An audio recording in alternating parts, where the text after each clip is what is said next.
So you bought the journal, you have the supplies, and now you're staring at a blank page, wondering what you're even supposed to make. A blank page can feel like a lot of pressure, especially when you're new. You might think you need a clever idea or an artistic layout and a page that looks good in your head. And that's usually where people freeze because they get into the perfection mode and say, I'm not good enough, talented enough, and on and on and on, none of which is true. And that's why I like using prompts, because a prompt gives you something to respond to without dictating exactly how your page has to look. And one of the reasons why I made the Pages in Progress deck is that I know a lot of people get stuck at that exact point where they're asking, what am I even supposed to make? And so a prompt is a solution to that problem. The framework is simple: prompt, choice, page. You start with the prompt, then you make a choice about the direction you want to take, and then you build the page from that choice. So for example, this page, I'm using one of my Pages in Progress prompt cards, and that is favorite food or recipe.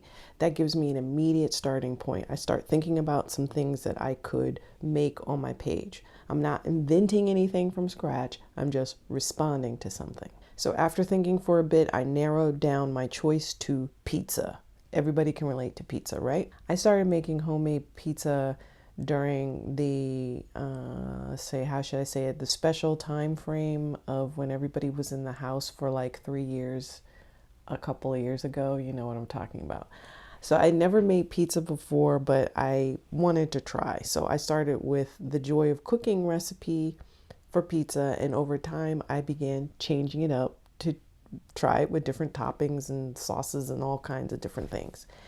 And what's funny is that I actually hate cooking, but pizza feels more like baking, and baking is something I do to enjoy. So I have conflated it together. So it makes me feel like when I'm making pizza, I'm actually baking, and that's why I enjoy doing it. And so now it's a staple in my regular dishes and rotation in my house.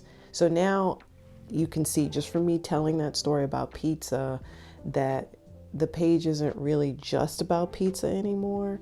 It's about how I tried something new, made it my own, and turned it into a part of my everyday life. And all of that came just from thinking about the prompt. Now that I know the angle, it's much easier for me to figure out what I'm going to put on the page. I'm going to include journaling, and the story that I just told you is going to be the journaling on the page. I have a photo of one of the pizzas that I made, and then I've got some embellishments that I actually designed like last year, and they're of cooking elements like a stand mixer and measuring spoons. These are all things that I use when I make pizza.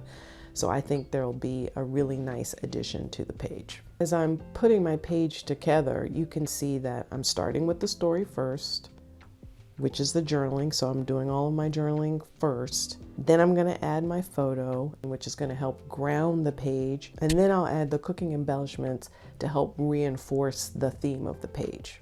So again, you can see how just starting with the prompt, I was able to build out an entire story stress-free without worrying about what I was going to say or what I was going to put on the page.